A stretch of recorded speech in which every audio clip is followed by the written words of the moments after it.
Hello, good morning, and welcome to another exciting moment where we talk about business. It is Business 360, and my name is Bladen. Okay. In Business 360 today, we look at some of the biggest stories in the world of business, and one of it being from the biggest talking point that we hear, that India is rejecting pressure from Russian oil suppliers to pay for crude imports in Chinese currency and yuan. We'll also talk about some other stories from the commodity markets and also the forex market and even further indices.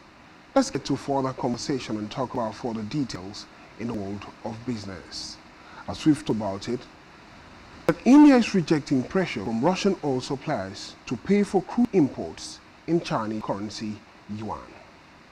Even further, looking at some of the biggest stories in the world and actions that's tipping up in the world of business.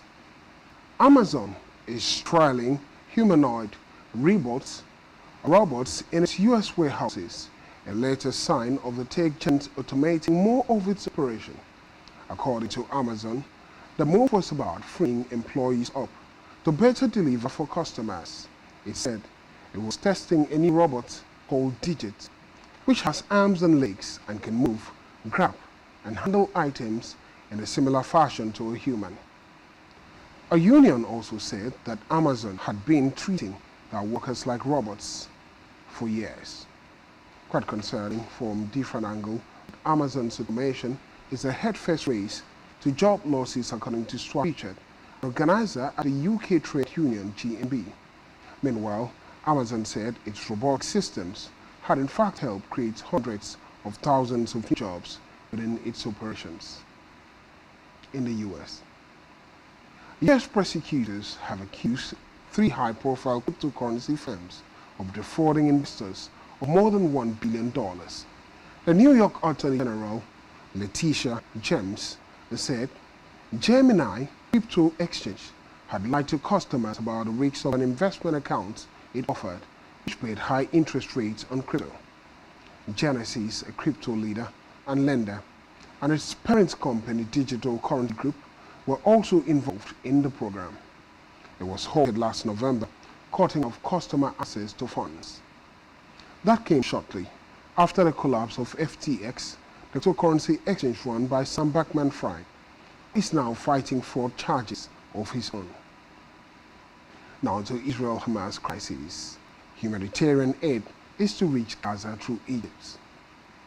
US President Joe Biden said on Wednesday that Egypt's president has agreed to open the Gaza border and its crossing to allow in 20 trucks with humanitarian aid supplies to cross. Let's find out more regarding this. This has been a very blunt negotiation I've had, and so we want to get as many of the truck out as possible. There's, I guess, 150 or something there. Not all will go. The first tranche, if there's a second tranche, see how it goes. The commitment is, if in fact they cross the border, the UN is going to be on the other side. If Hamas confiscates it or doesn't let it get through or just confiscates it, then it's going to end, because we're not going to be sending any humanitarian aid to Hamas if they're going to come confiscate it. So looking at context of business in the US, we have a resilient economy on our hands, said Federal Reserve Chair Jerome Powell. He also said that some parts of the US economy were less affected by higher interest rates. He spoke at the Economic Club of New York. Let's have details from Jerome Powell's speech. Happened growth is now running for this year above its run trend. So that's been a surprise, driven largely by consumer spending, driven by a very strong job market with people getting jobs with first high nominal wages, and then as inflation has come down, real wages, which is spurring spending. And we've also had inflation coming down. So many companies, any company with bond market access will have termed out its debt, right? And therefore may not be feeling the effects of higher rates. The same may be true of homeowners who have a long-term fixed rate, low rate mortgage, who then are therefore not, because it's not an adjustable rate or higher rate, they're not feeling that increase in rates. So the economy may be somewhat less susceptible to the effects of rate increases. On the other hand, if you look at interest-sensitive spending, these are very much the places where we expect to see and do see effects. So, for example, in housing. Now to an economist report. Economist. The scientists are hoping to build the world's first clinically approved artificial womb. The purpose is to save the lives of more premature babies. Let's find out details from The Economist.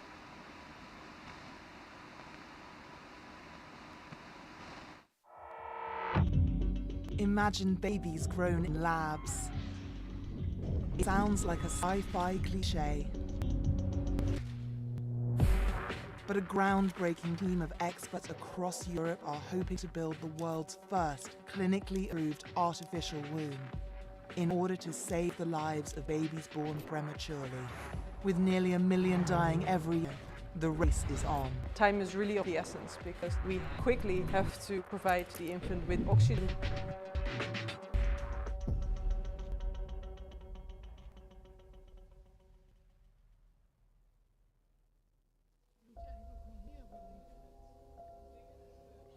James was born at exactly 24 weeks. He was really very, very tiny. When he got my pinky fingernail, it was with his whole hand. In 2012, Sonna's son James was born prematurely. And like many premature babies, he was put in an incubator. The doctors told us his chance of surviving was 50%. An incubator is a very hostile environment. Tragically, James died 2 months later. While incubators save many lives, half of those born at 24 weeks do not survive in incubators. This is partly because their lungs aren't yet sufficiently formed to breathe air. An environment more similar to the womb is, I think, the best solution. We wish to help the parents and children who came after us. And that's exactly what Sonna is now trying to do. Since 2020, Sonna has been an advisory board member to an elite team of scientists and engineers. They're taking on an extraordinary challenge, constructing an artificial womb. What we really need is a liquid-filled environment that protects the baby from air. That would be a wish come true. Welcome, and I think we can start the program according to the agenda, which is now on the... Professor Frans van der Vosse leads the team hoping to make that wish. Well, scientists say the purpose is to save lives of more premature babies, and it could be a revolutionary aspect of scientific discovery to help premature babies. Now in Africa, Zimbabwe plans to drop US dollar in 2025, but skepticism abounds. Zimbabwe's largest independent asset manager, Imara Asset Management, predicts that the US dollar will continue to be the dominant currency in the country, even beyond the government's December 2025 deadline to phase it out of the economy. The company noted that the dollarization of Zimbabwe's economy is gaining momentum. 80% of all economic transactions in Zimbabwe are currently conducted in US dollar, marking an increase from the 75% recorded earlier this year. So in Africa, South Africa has secured $676 million in grants from wealthy nations to support its transition to green energy. Initially, the grants were set at $329.7 million. The South African government estimates that a complete transition from carbon-intensive coal will cost 1.5 trillion rand, an equivalent of $78.44 billion. Here now. Kenyans are now wanted more for their brains and creativity rather than manual labor. In contrast to Kenya's traditional exports of low and semi-skilled labor, the export of skilled labor from Kenya is increasing, particularly in technology and finance. Kenya's skilled labor export surged with a focus on tech and finance. Remittances reached $4.12 billion, showing a 3% year-on-year increase.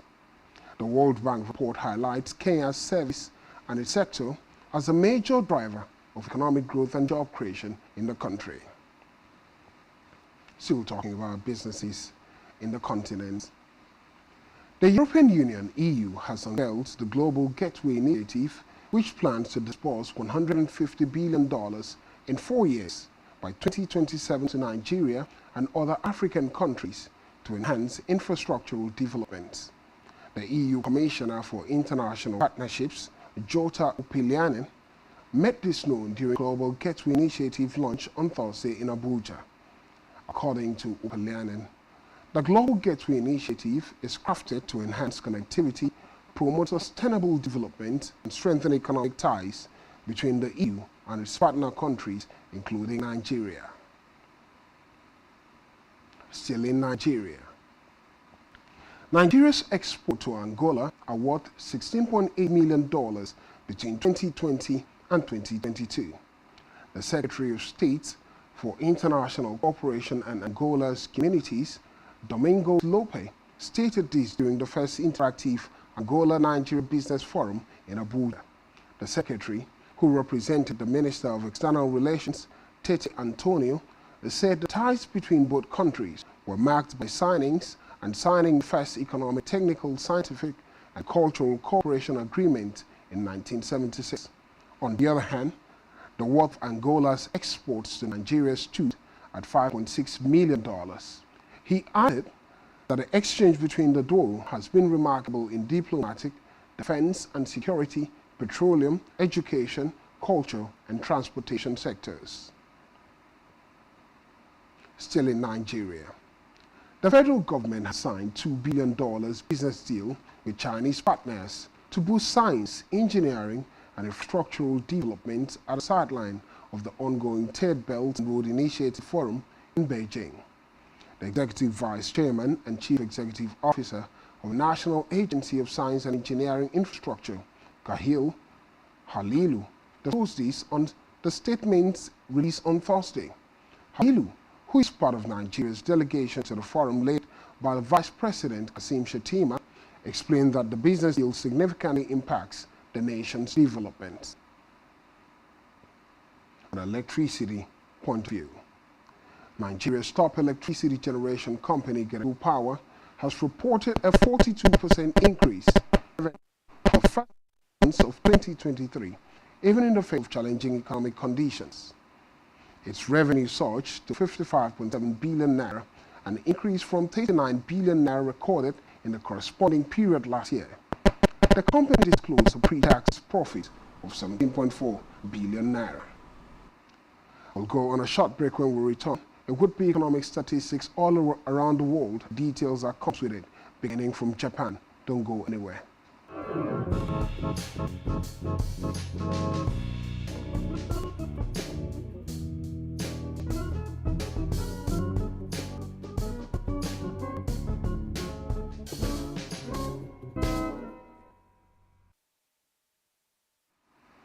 Welcome back. It is Business 360 and my name is Blyden Ukem. Looking at economic statistics all around the world, beginning with Japan's inflation rate, as inflation rate in Japan is lowest in a year.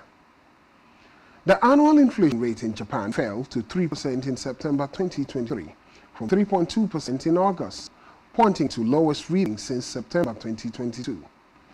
Prices eased for furniture and household utensils in August, clothes, culture, recreation.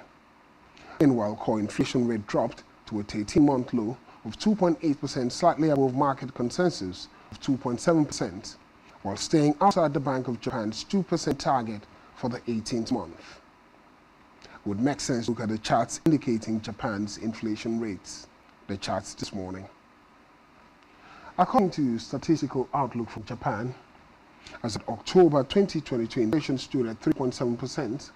It went further upwards, 4.3%, indicating increase in the cost of commodities, and the value of the Japanese yen weak as of January this year. But inflation rate began to improve, dropping to 3.5% by April 2023, and 3.3% by July 2023, and now 3%, indicating stability in the economy and the price of commodities slowing down in Japan, and also the yen strengthening. In Europe, passenger car registration in the European Union grew 9.2% year-on-year to 861,100 units in September 2023, marking the 14th consecutive month of increase. Two of the EU's largest markets posted double-digit growth, namely Italy at 22.7% and France 10.7%.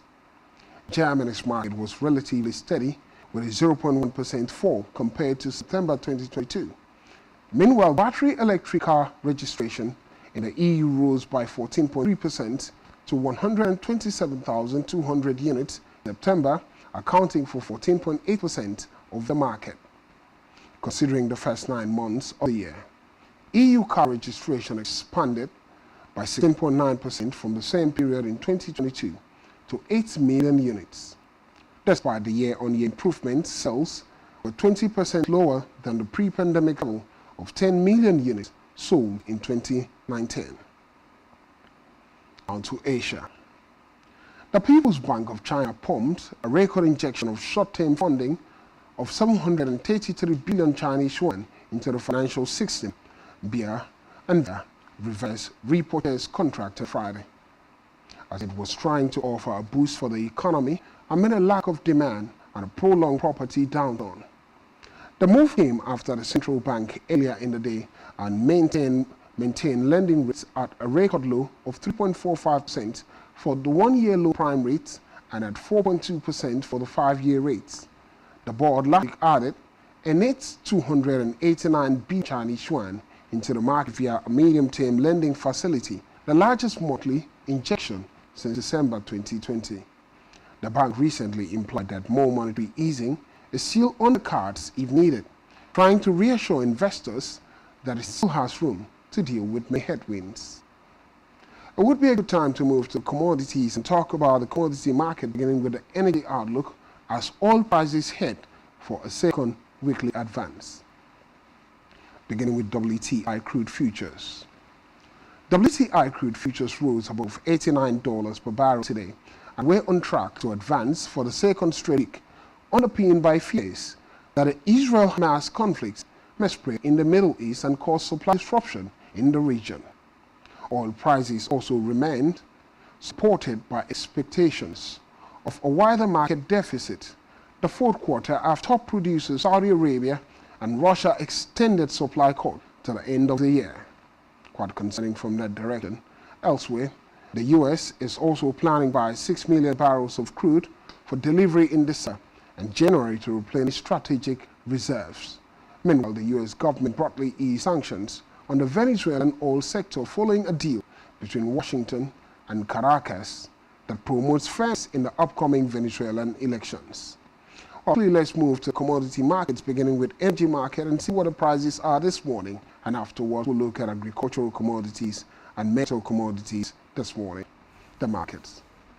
According to outlines coming out from the markets, crude oil price, the U.S. crude, is $89 per barrel this morning, moving higher by 1.01 point, a 1.14% appreciation. For Brent, which is Nigeria's price benchmark, the current price is $93 per barrel, upward by 0.932 point. Natural gas, gasoline, heating oil, coal, a little here, a little there, but coal prices down by 3 points, and TTF gas gaining 1.8 points. To the agricultural markets. The price of soybeans. The soybeans price is downward by 2.25 points. Market is moving quite fast. $1,318 per bushel is the price of soybean in the market. negative 0.17 percentage decline. Wheat prices gaining points this morning, $598 US, which is the price of wheat. Number downward 3.5 points, palm oil dropping 10 points, not quite a wide spread for it compared to recent price of palm oil in the market. But the price for palm oil is 3,749 Malaysian ringgit per ton. The metal market. Talk about the metal, the price of gold is upward 7.27 points this morning, 0.37 percentage appreciation, $1,980 per ounce. Our silver price also slightly upward this morning, $23 per ounce. Our copper slightly downward. The steel price gaining 8 points this morning, 3,631 Chinese yuan per ton is the price of steel. And to the industrial commodities. The price of bitumen is dropping 10 points this morning, 3,787 Chinese yuan per ton, reflects the price of bitumen. A negative 0.26 percentage decline. Cobalt price has no significant difference. A closure of a week for us here regarding the price of cobalt. A lead price also no significant change in the market. Aluminium dropping 6 points, $2,179 per ton, and tin prices 178 points upward this morning, $25,548 per ton, and zinc dropping 6.5 points. Looking at the foreign exchange market, let's have an idea of the FX update in the market. South Korean won increases by 0.34% this morning. The biggest losers are Polish zloty at a negative 0.31%. The top currency again, as we've talked about, South Korean won, at 0.34%. In addition to these, there was a slight change in euro at 0.0662%. Japanese yen dropping this morning, a negative 0.11%. A British pound also dropping at 0.172%, and dollar index dropping at 0.04%. Let's quickly move to the market and see what the prices are for currency paid, beginning with the euro against the US dollar, and afterwards we'll look at the naira's perspective in the market and the parallel market, the euro against the US dollar, and we'll also x-ray the cryptocurrency market. The euro against the US dollar stands at 1.05 point. It's been a whole of this week shortling within this level of the market, volatility level quite low, a 0.07 percentage gain for the euro over the dollar. It's been back and forth. The market is ranging. For the pound against the US dollar, it's similar story, still maintaining the 1.21 point mark, not leaving that position up and down with ease, but ranging. A slight decline this morning, a negative 0.15 percentage decline. Let's look at naira's perspective against the majors in the market. Naira against the US dollar and against the pound and other currencies, the majors. We're waiting for the perspective for the naira and see what the exchange rate would be for the naira. We can also anticipate the values in the parallel market and what the black market price for the naira would be. And on the other hand, the cryptocurrency market also, what the standings are regarding this market. The US dollar against the naira stands at 764 naira, equaling $1, a drop for the US dollar in the morning market. At the closure of yesterday's market was at negative 10.44 points for the US dollar against the naira, meaning naira gaining at the closure of yesterday's market. We'll look for updates on the opener for today later in the day, but negative 1.35% decline for the US dollar. Looking at the euro against the naira, the euro gained 1.96 points over the naira, 817 naira, equaling €1 at the closure of yesterday's market. And the pound to naira, a decline for the pound against the naira at 938 naira, equaling £1, and a negative 1.49 decline points for the pound, meaning naira gain over the pound at the closure of yesterday's market. Let's look at the standings at the parallel market and where indices are this morning. The dollar to naira buying rate 1,160 naira equals $1. The naira still depreciates even further, crossing the 1,100 point mark now, 1,160 naira to the dollar at a buying rate and selling rate 1,145 naira. The pound to the naira, current price at the buying rate is 1,345 naira to the pound, and selling rate 1,328 naira to the pound. The euro to naira 1,165 naira, equaling €1 at the buying rate on the black market. The concerns continues and the depreciation continues for the naira, and the selling rate 1,152 naira equals 1 euro at the selling rate. Quickly, let's look at the cryptocurrency market and what the prices are for the digital coin. Bitcoin has gone up by 1,021 points, recovering from recent slump for Bitcoin. Current price for Bitcoin, $29,747 is the price of Bitcoin, 3.56% gain. It's been a relief market. The cryptocurrency market is in a bullish position today. Ether gaining 43.81 this morning, 2.8% appreciation, $1,610 is the price of Ether. Binance a little here, a little there, and Solana a little there, Ripples a little here, a little there. And here we draw the curtain in today's edition of Business 360, looking at the traction of market. My name is Blyden. Okay, thank you for watching.